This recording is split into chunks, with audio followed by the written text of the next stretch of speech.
All right, we are doing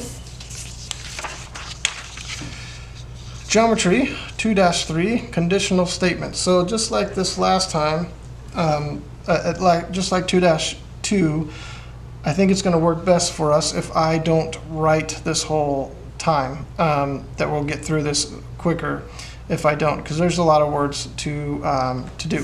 So just pause as you need to in order to write everything down, and hopefully we'll get back to having less writing pretty soon. But this chapter just has a lot of writing. So 2-3 is conditional statements.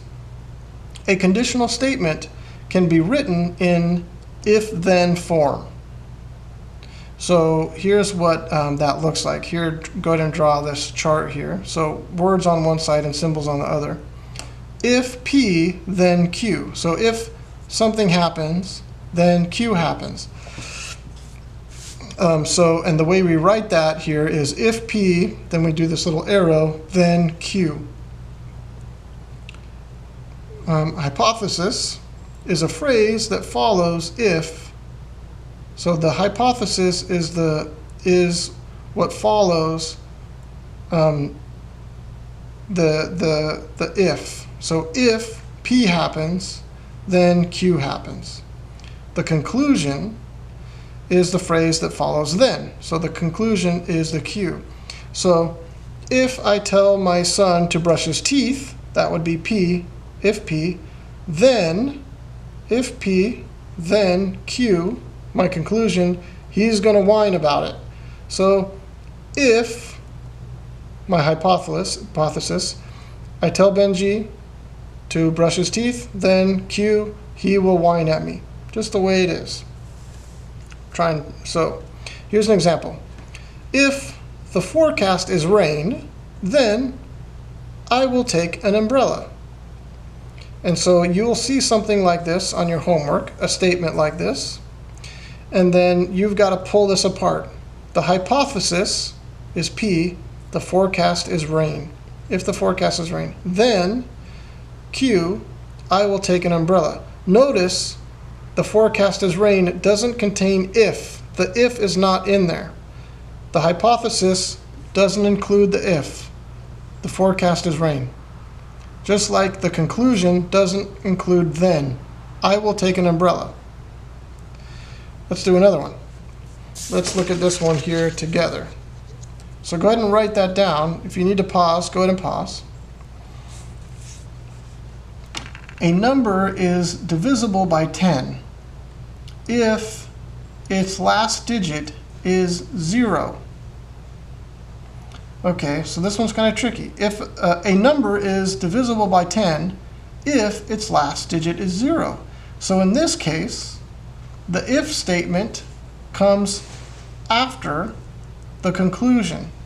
So we could rewrite this as if its last digit is 0, then a number is divisible by 10. So this one's tricky. The hypothesis comes after the if statement, comes after the if, but it comes also at the second part of this conditional statement. So its last digit is 0 is actually the hypothesis.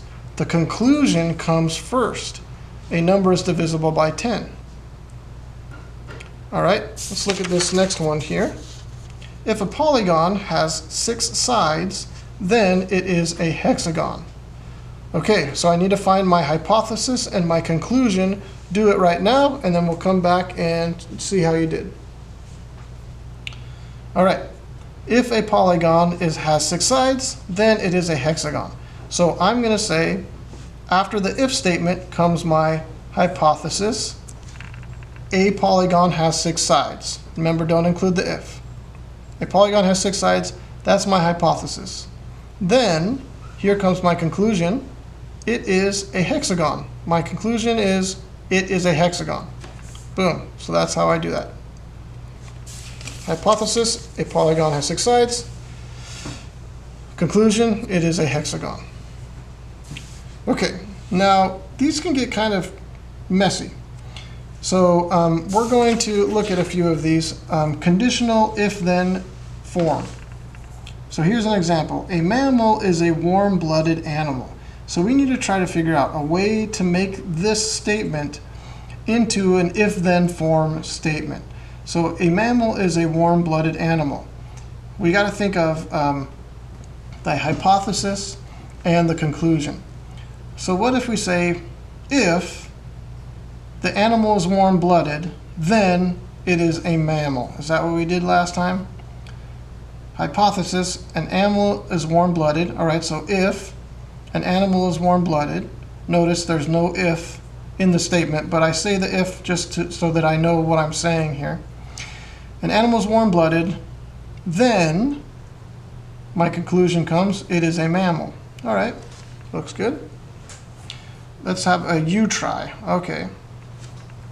A prism with bases that are regular polygons is a regular prism. So a prism with bases that are regular polygons is a regular prism. So pick out my hypothesis and my conclusion and write those down. Pause and go do that if you haven't yet. All right, let's look at these together. So my hypothesis is going to be a prism has regular polygon bases, then it is a regular prism. So if, here's my hypothesis, a prism has regular polygon bases, then here's my conclusion, it is a regular prism. All right.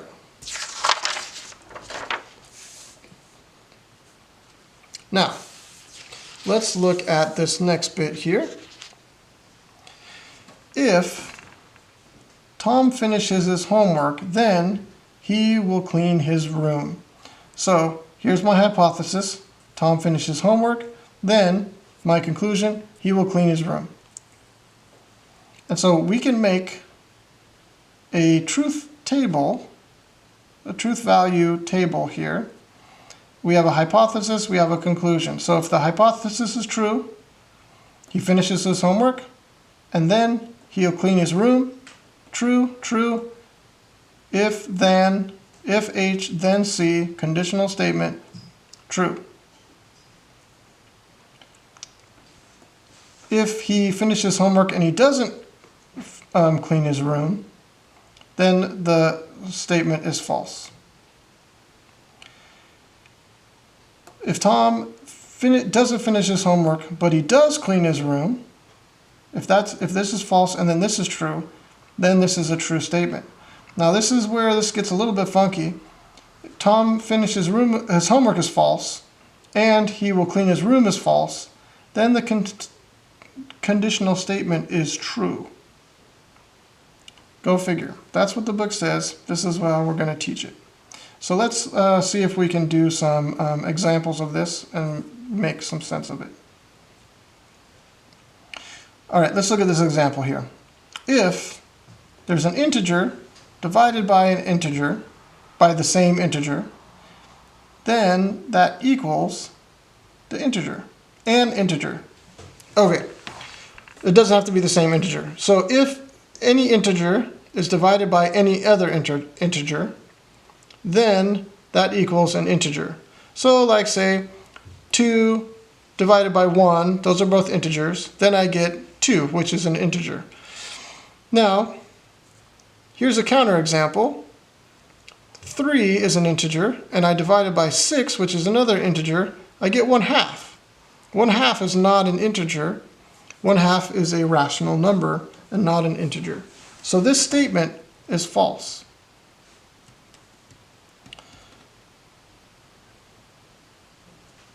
Because I found a counterexample. So not an integer, false. Here we go. True, false, false. If a triangle has 4 sides, that's false. Then it is concave. And we're going to say it is concave is true.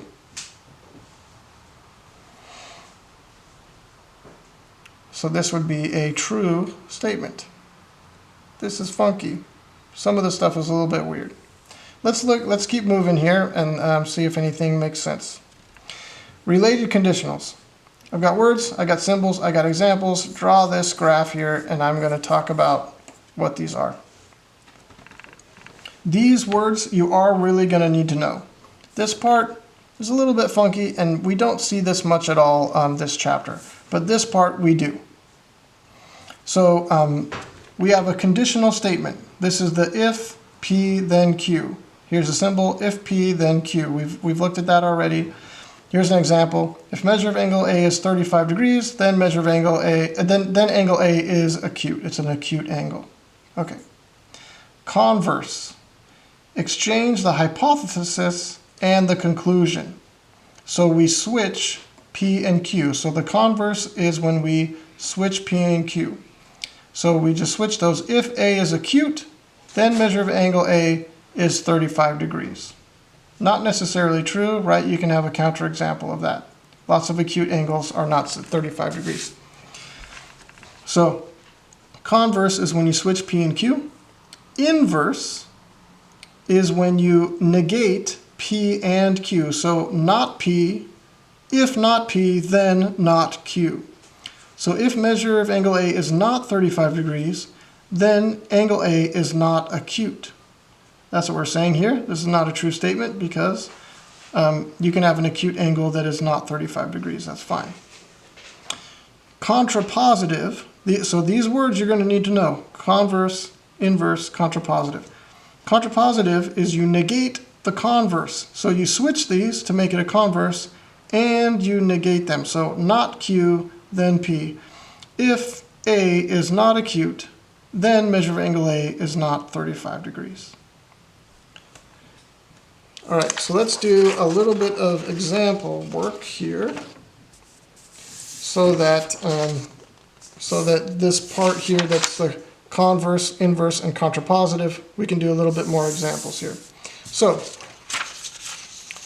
here's where we start. Example, lions are cats that can roar. All right, so we're going to say my conditional statement. If a cat roars, then it is a lion. So my hypotenuse is a cat roars. My conclusion is it is a lion. All right. So here's my converse. So remember, the converse is you just switch the hypothesis and the conclusion, or we just switch P and Q. So we just say, if it is a lion, then a cat roars. We just switch those two. Now, the inverse is we negate each statement here in the conditional statement. So, if a cat doesn't roar, then it is not a lion. Okay, so we just said doesn't, and we said not for the hypothesis and the conclusion. So not P, not Q. Contrapositive, we go back to the converse where we switch them and we make that, we negate both of those. So we say, if it is not a lion, then it doesn't roar. Not Q, not P. So you want to know conditional, converse, inverse, contrapositive.